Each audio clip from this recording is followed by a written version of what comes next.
No one is coming to discover you.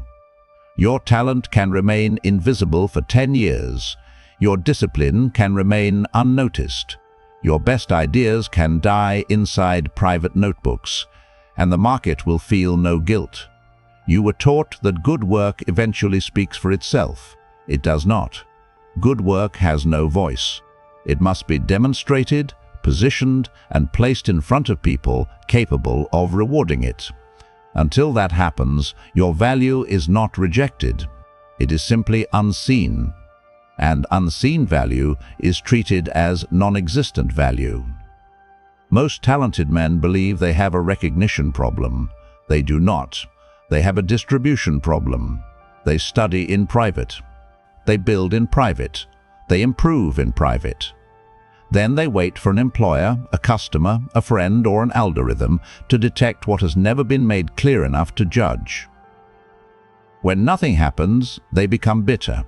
They tell themselves that the world rewards mediocrity. Sometimes it does. But often the truth is colder. The market was never given credible evidence. Bill Gates and Paul Allen did not wait for the computer industry to recognize their potential. Paul Allen saw the Altair 8800 in Popular Electronics and contacted its manufacturer, MITS. They proposed a basic interpreter for the machine. Then they built it, demonstrated it, and secured a licensing agreement. That demonstration became the first product of Microsoft. Steve Wozniak had already created the Apple I. But technical brilliance inside a hobbyist circle was not yet market power. Steve Jobs carried the machine beyond the homebrew computer club and placed it in front of Byte Shop owner Paul Terrell. Terrell ordered 50 assembled units. That order helped turn an engineering project into a company. They were not discovered. They created evidence and placed it before people who could act on it. So the real question is not, when will someone recognize me? The real question is, how do you convert private ability into public proof without becoming desperate for attention? The answer is not louder self-promotion. It is skill, proof, positioning, distribution, and reputation. Miss one link and the chain weakens. This matters because poverty is not only the absence of money. Poverty is the absence of leverage.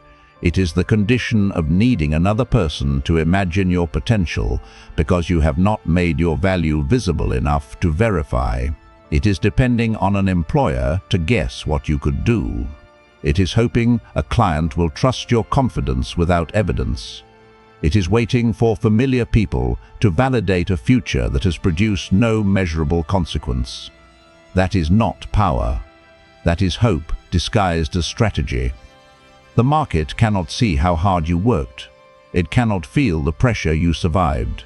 It cannot inspect the nights you spent studying, the sacrifices you made, or the seriousness of your ambition. You know those things because you lived them. The market does not. From the outside, your claim may sound identical to the claims of 1,000 other men who also say they are disciplined, talented, hungry, and ready. This is not cruelty. It is an information problem. Economist Michael Spence studied how people with private information communicate quality to people who know less. His signaling theory explains why credible signals must be observable and difficult enough to imitate. Anyone can say, "I understand sales." A documented campaign that generated qualified leads is harder to dismiss. Anyone can say, "I can improve your content." A before and after demonstration is harder to ignore. Anyone can say, "I am disciplined." A completed body of work speaks with more credibility than the claim. The signal does not need to be expensive in money. It needs to be expensive in competence. It must require enough skill, time, risk, or precision that weak ability cannot easily imitate it. This is why a portfolio is not decoration. It is compressed trust. A case study is not self-praise. It is a record of consequence. A demonstration is not desperate promotion. It is a reduction of uncertainty. Machiavelli wrote, "Men judge generally more by the eye than by the hand." He was writing about political appearance and the way people judged rulers. The modern lesson must remain precise. This is not permission to fake success. It is recognition that people cannot make decisions based on reality they cannot access. Your private intention cannot guide their judgment. Your visible consequence can. Your task is not to manufacture an image without substance. Your task is to build substance, then make that substance legible. A writer needs published work. An editor needs edited footage. A programmer needs functioning software. A designer needs an interface that can be inspected. A salesperson needs documented meetings, revenue, or conversions. A strategist needs a case study showing what changed because of the strategy. Stop identifying as a talented man waiting for recognition. That identity feels noble because it allows you to feel superior without entering judgment. As long as the work remains hidden, it can remain perfect in your imagination. The moment it becomes visible, reality can challenge it. That is why proof is more than a business tool. Proof is an attack on self-deception. It forces you to discover whether your ability is real, whether the result matters, whether the market understands it, and whether your communication is strong enough to make the value clear. Gates and Allen understood this before they had a reputation. They did not wait until authority trusted their names. They gave authority a working reason to pay attention. The Altair represented opportunity created by forces outside their control. They could not control when the personal computer market would emerge. They could control whether they moved toward it prepared. Machiavelli wrote that fortune governs part of human action, but not all of it. He compared fortune to a violent river. You cannot prevent the flood, but you can build barriers and channels before it arrives. The Altair was fortune. Their response was capacity. Their demonstration was proof. Their contact with MITS was distribution. The licensing agreement was market validation. This is the mechanism most invisible men reverse. They wait for reputation to create access. But reputation often begins because proof created the first access. Do not wait for authority to notice you. Build something. Authority has a reason to inspect. Steve Jobs saw the same law from another angle. Wozniak had already created technical value. But value inside a familiar room had reached the limit of that room. Admiration from hobbyists was not the same as a commercial commitment. Jobs moved the machine toward a retailer who could classify it differently. Paul Terrell did not merely say the Apple I was interesting. He ordered 50 assembled machines. That order changed the category of the work. It was no longer only an impressive project. It was a product someone with market access was willing to buy. Wozniak created the value. Jobs moved the value toward demand. Both functions mattered. Creation without distribution remains hidden. Distribution without value becomes empty promotion. This is why your first objective is not fame. It is classification. You need one piece of evidence strong enough to make the correct person place you in a more valuable category. Not amateur, but capable. Not promising, but proven. Not interesting, but useful. Not replaceable, but costly to ignore. If you are serious about turning private ambition into visible leverage, stop confusing consumption with progress. You already know that hidden value is ignored, but your real problem may be that you do not have a clear path from skill to proof to execution. If you keep collecting ideas without producing evidence, another year will pass and the market will still have nothing to reward. The leverage map exists for this exact problem. Depths of psyche helps you see reality clearly.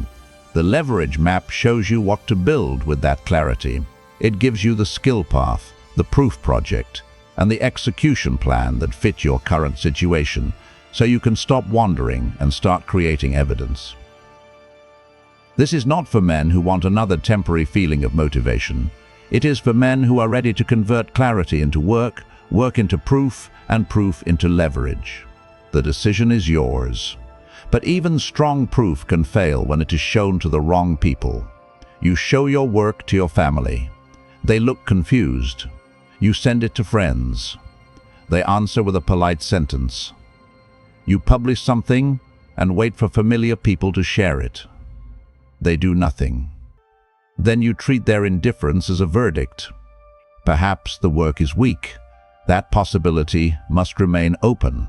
But another explanation is often more accurate. The people close to you may have no ability, incentive, or authority to evaluate what you built. They may not be customers. They may not understand the problem. They may not work in the industry. They may not control a budget. They may not know what strong performance looks like. They may love you and still be useless as market evidence. A business owner losing money because of weak sales has a reason to inspect a sales solution. Your cousin may not. A creator losing viewers in the first minute has a reason to inspect an editing demonstration. Your old school friend may not. A company urgently searching for a programmer has a reason to test functioning software. Your parents may see only a strange project on a screen. Do not seek market validation from people who are not your market. The question is not, why are the people close to me unimpressed? The question is, have I placed credible evidence before people who need the result it demonstrates? Friends may like you and never hire you. Family may love you and never understand your market. An employer may praise your loyalty while keeping your salary unchanged. Affection is not a contract. Approval is not demand. Encouragement is not proof. Stop trying to become impressive to familiar people. Become useful to relevant people. Your market is composed of people who experience the problem, understand the consequence, can evaluate the result, and possess the authority to act. But finding the correct market is still not enough. Because many men finally make themselves visible, then waste years chasing the wrong kind of visibility. Attention is broad visibility. Distribution is targeted exposure. 1,000 random views may create no leverage. One demonstration placed before the correct buyer may create a contract. This is where many ambitious men become confused. They finally stop hiding. But instead of moving proof toward decision makers, they begin chasing spectators. They post constantly. They speak louder. They measure impressions, likes, and empty reactions. Yet they still cannot answer the questions that matter. Who is this for? What problem does it solve? What proof makes the claim credible? Who has the authority to act? What should that person do next? Noise is not distribution. Frequency is not positioning. Visibility without relevance is exposure without power. You do not need everyone to see your work. You need the correct people to understand its consequence. A viral post can attract spectators. A precise case study can attract decision makers. A large audience can admire you and never change your position. A small group of qualified people can create meetings, contracts, referrals, and alternatives. The goal is not maximum attention. The goal is relevant exposure. This requires discipline because relevant exposure feels smaller at first. It may not produce applause. It may not impress familiar people. It may not generate the emotional reward of public attention. But power rarely begins with applause. It begins when the right person sees enough evidence to reduce uncertainty. A business owner does not need to believe that you are passionate. He needs to see that you understand the problem and can create a result. A hiring manager does not need to admire your ambition. She needs evidence that trusting you is less dangerous than ignoring you. A potential client does not need your life story.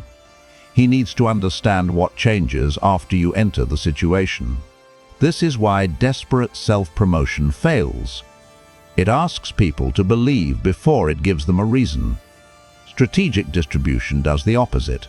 It places evidence before the people already experiencing the problem. It says, here was the situation, here was the action, here was the result, here is how you can verify it. The distance between claim and proof becomes smaller, trust becomes easier, decision becomes faster. But there is a darker reason many talented men avoid this process even after they understand it.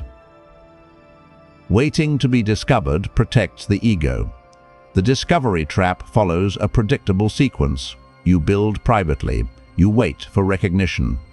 Nothing meaningful happens. You feel overlooked. You withdraw. Then you build more privately. Eventually, you tell yourself that the world does not value real talent. But the world may never have received a credible opportunity to evaluate yours. As long as your work remains hidden, it can remain exceptional in your imagination. The market cannot reject it. A client cannot question it. A buyer cannot compare it. An experienced operator cannot expose its weakness. Invisibility protects the fantasy. Visibility invites correction. That is what many men truly fear. Not exposure. Correction. They fear low initial numbers. They fear silence. They fear criticism. They fear discovering that the offer is useful but badly positioned. They fear discovering that the skill is real but aimed at a market with no demand. They fear discovering that the work is not yet as strong as the identity built around it. So they call hiding patience. They call avoidance preparation. They call endless study mastery. They tell themselves they need more confidence, more knowledge, more certainty, or one more course before they can move. But confidence commonly follows evidence. Clarity often follows action. And the market gives no useful information to work. It never sees. Silence is data. Confusion is data. Rejection is data. Interest is data. A repeated objection is data. A serious question is data. A purchase is data. A referral is data. You cannot gather this intelligence while protecting yourself from judgment. Machiavelli wrote, "In war, discipline can do more than fury." His subject was military order, but the principle applies here with precision. One burst of promotion followed by weeks of silence is fury. A measured 7-day distribution campaign is discipline. Sending random messages in panic is fury. Contacting qualified prospects, recording responses, and improving the proof is discipline. Posting for emotional relief is fury.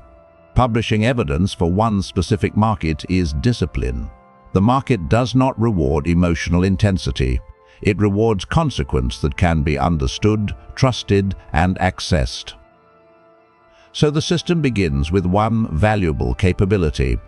Do not begin with identity. Begin with consequence. Do not ask, what am I passionate about? Ask, what results can I create that another person values? Writing is broad.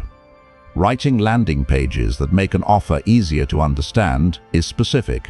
Editing is broad. Editing educational videos to hold attention longer is specific. Automation is broad. Automating repetitive reporting for small agencies is specific. A vague capability produces vague proof. A precise capability gives the market something clear to evaluate.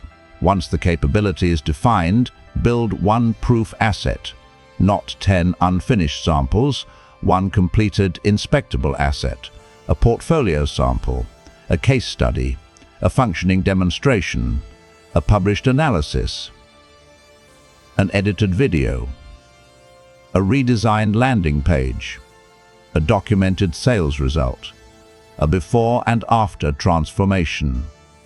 The proof must answer 4 questions. What was the original problem? What action did you take? What changed? How can another person verify it? Do not document effort alone. I spent 40 hours on. This is not a market result. I reduced the process from 4 hours to 40 minutes as a result. I studied copywriting for 3 years is not proof. This page made the offer clearer and produced more qualified responses is proof. I understand audience psychology is a claim. This edit held more viewers through the first minute is evidence. Potential describes what might happen. Proof records what did happen. Then position the result. The same work can have different meaning to different markets. An edited video may demonstrate visual rhythm to a filmmaker. It may demonstrate audience retention to a business creator. It may demonstrate clarity and conversion to an advertiser. The work has not changed. Its strategic meaning has. Positioning answers the questions the market is already asking. Who is this for? What problem does it solve? Why does the result matter? Why should this evidence be trusted? Value becomes powerful when the correct person understands its consequence. Then distribute directly. Publish where the target market already watches. Send targeted outreach. Submit the portfolio to relevant decision makers. Offer a limited paid test. Ask serious users to inspect the work. Do not write, "I am passionate and looking for an opportunity." Write, "I noticed this specific problem. I created a short demonstration showing how I would address it. Here is the evidence." The first message asks for belief. The second reduces uncertainty. You cannot command every response. You can increase the number of relevant encounters between proof and opportunity. Distribution does not control fortune. It gives fortune more places to find you prepared. Then document the response. Track relevant views. Track replies. Track meetings. Track meetings. Track purchases. Track testimonials. Track questions. Track objections. Do not measure vanity alone. A post can receive 5,000 views and create nothing. A portfolio can receive 20 qualified views and produce 2 serious conversations. The second asset created more leverage. Documentation turns emotion into intelligence. Instead of saying, "No one cares," you can say, 30 qualified people saw the asset. 3 responded. 2 misunderstood the offer. 1 requested a different proof point. Now you can act. The emotional interpretation is vague. The documented response is strategic. This is the purpose of the results documentation file. First, define the result. Complete the sentence, "My work helps a specific person achieve a specific result." Do not write that you are creative, ambitious, intelligent, or disciplined. Name the consequence. Second, choose 1 proof asset, 1 case study, 1 demonstration, 1 completed project, 1 measurable transformation. Third, record the original problem, the action taken, the visible result, the metric, the lesson, and the next improvement. Do not document effort alone. Document consequence. Fourth, identify the correct market. Who needs this? Who already pays for this result? Who understands its importance? Who can evaluate the proof? Who can open the next relevant door? Fifth, create a 7-day distribution target. Contact 5 qualified prospects each day. Publish 3 demonstrations. Send 10 targeted portfolio submissions. Ask 3 serious users to test the work. Request 1 testimonial from someone who has already experienced the result. The target must be measurable. Promote myself more is not measurable. Place this proof before 35 qualified people is measurable. At the end of 7 days, ask what attracted relevant attention, what was ignored, what confused people, what result mattered most, and what must become clearer. Do not redesign your entire identity after 1 week. Improve the signal. Improve the proof. Improve the market selection. Improve the distribution method. Then repeat. One result creates interest. Repeated results create expectation. Expectation creates reputation. Reputation lowers the cost of trust. This is how leverage begins. You can create a valuable consequence. You can prove that you created it. You can reach people who need it. You begin to possess alternatives if one gatekeeper refuses. Your livelihood becomes less dependent on affection, approval, or permission. That is power in practical form, not domination, not performance, not empty status. The ability to create value, prove it, distribute it, and leave situations that depend on your weakness. Machiavelli wrote, "Everyone sees what you appear to be. Few really know what you are." The immature reader hears permission to deceive. The strategic reader hears responsibility. Most people cannot inspect the full substance behind you. Therefore, you must decide which real evidence represents you. If you do not, absence will represent you. Confusion will represent you. Your old identity will represent you. Your current title will represent you. Your silence will be interpreted as lack of value. Perception cannot permanently replace reality, but perception decides whether reality receives an opportunity to be examined. If you are the kind of man who is tired of filtered advice, stop consuming content that gives you temporary relief and leaves your operating habits untouched. You already know that the world responds to proof, but your real problem may be that you keep returning to information instead of building a position. If you continue replacing execution with consumption, you will become a man with better language and the same level of leverage. Inside Patreon, you get the deeper, unfiltered material on power, incentives, discipline, reputation, and strategic independence, so you can turn these ideas into a stronger operating system. This is not for spectators who want darker entertainment. It is for men who are ready to examine their weakness without excuses and build from reality. The decision is yours. Stop waiting to be discovered. The world cannot inspect your private potential. It cannot reward work it never sees. It cannot trust claims without evidence. Build the skill. Create the proof. Position the result. Place it before the correct market. Document the response. Repeat until reputation forms. Do not resent people for overlooking what you kept hidden. Do not ask when someone will finally recognize you. Ask what evidence you will place before the market today. Hidden value is treated as non-existent value. Make yours impossible to ignore.